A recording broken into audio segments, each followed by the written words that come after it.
ये विवाद सामने आ रही है कि चौधरी प्रकाश चौटाला जी की फोटो लगा के जेजेपी द्वारा यात्रा निकाली जा रही है। इशू बना हुआ है इसको लेकर। हालांकि अभय चौटाला जी का बयान भी कल आ चुका है, कुछ क्लियर भी हो चुका है। तो आप कैसे देखते हैं सर इसे? देखिए, आज बड़ी शर्म की बात है कि वो लोग आदरणीय स्वर्गीय चौधरी ओम प्रकाश चौटाला जी की फ़ोटो लगाने की बात करते हैं। और मैंने सोशल मीडिया के माध्यम से आज देखा भी कि जेजेपी के एक लीडर हैं दिग्विजय चौटाला, जिन्होंने चौटाला साहब की तस्वीर अपने सोशल मीडिया पे लगाने का काम शायद सबसे पहले किया। क्योंकि जब भी जेजेपी के अंदर कोई भी उल्टा काम करना होता है तो वो व्यक्ति सबसे पहले आगे आता है, और इस परिवार को, इस पार्टी को तोड़ने में भी अहम योगदान उसी व्यक्ति का रहा।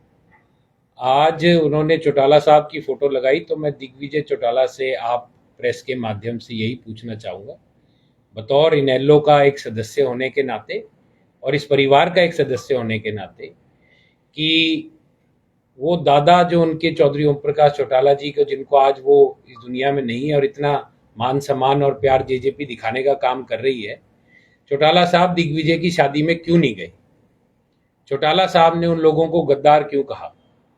और चौटाला साहब को रातों रात अस्पताल से जेल भेजने का काम जींद के बाई इलेक्शन में, जब दिग्विजय चौटाला इलेक्शन लड़ रहा था आम आदमी पार्टी के साथ मिल करके, तब किसने वो कार्य करने का काम किया था?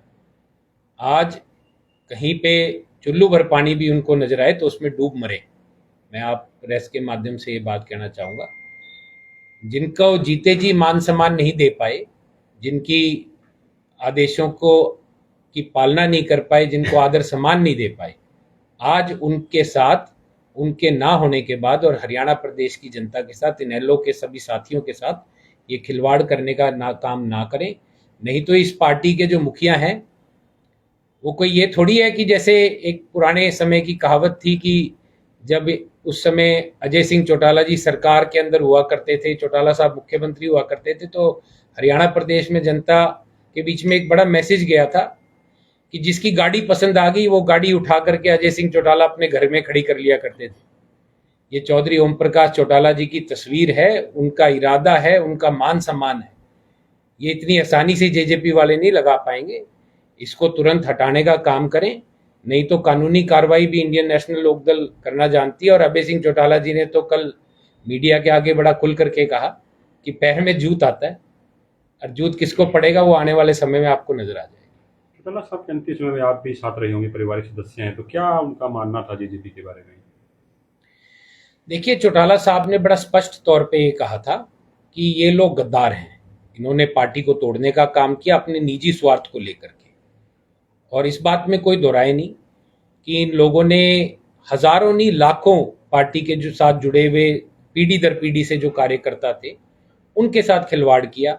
बहुत सारे नौजवान साथी थे, जिन साथियों को आस थी कि आने वाले समय में जब इनेलो की सरकार बनेगी तो उनको रोजगार मिलेगा, उसको खत्म करने का काम किया, सिर्फ अपने निजी स्वार्थ में। और लूट खसूट मचाने के लिए इन्होंने रातों रात बीजेपी के साथ हाथ मिलाया, एक अलग पार्टी बनाई। और आज भी कहीं ना कहीं मैं ये बोलूंगा कि अमित शाह के पास इनकी फाइलें दबी बैठी, और उस फाइल को जब ये थोड़ा कूदने की कोशिश करते हैं तो अमित शाह बुला के दिल्ली में इनको वो फाइलें दिखा देते हैं। और फिर से इस बात में कोई दो राय नहीं है कि ये अपने घुटने बीजेपी के आगे टेकने का काम करें।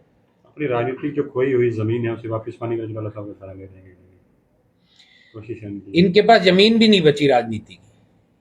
आने वाला समय इंडियन नेशनल लोकदल का है, और एक बहुत बड़ा कारण इस पिछले विधानसभा चुनाव जो 2024 के अंदर हुआ है, उसमें नजर आया कि कांग्रेस पार्टी, भूपेंद्र सिंह हुड्डा और उनका बेटा और पूरा ग्रुप किस तरीके से बीजेपी के हाथों में खेल रहे थे।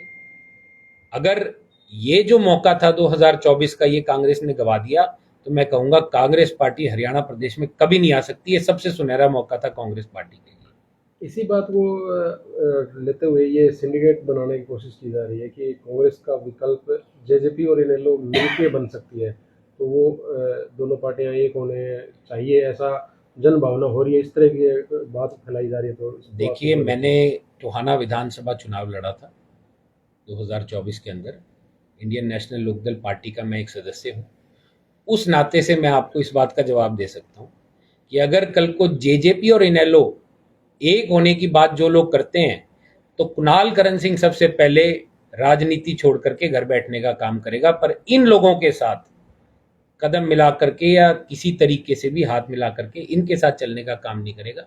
अगर ये मेरी मन की बात है तो मैं ये मानता हूं हर इनेलो के कार्यकर्ता में यही मन है कि जिन्होंने चौटाला साहब के साथ गद्दारी करी वो कभी हमारे साथ किसी भी मोड़ पे किसी भी राह में इकट्ठे नजर नहीं आ सकते। अभय चौटाला जी की चेतावनी के बाद भी अगर नहीं मानते तो आपके हिसाब से क्या हल होगा जी इसका? अगर फिर भी वो तस्वीर वगैरह कोर्ट है, लीगल कार्रवाई होगी और मैं ये मानता हूं कि जितनी जल्दबाजी दिग्विजय चौटाला ने वो फोटो लगाने की करी है उससे ज़्यादा जल्दी भीगी बिल्ली बनते हुए उस फोटो को हटा करके गायब हो जाएगा। और जब ये लोग गायब होते हैं तो ये सबसे पहले आपके कैमरे से डरते हैं, मीडिया के आगे नहीं आएंगे। ये गारंटी है इस बात की और आने वाले समय में आपको ऐसा नजर भी आएगा।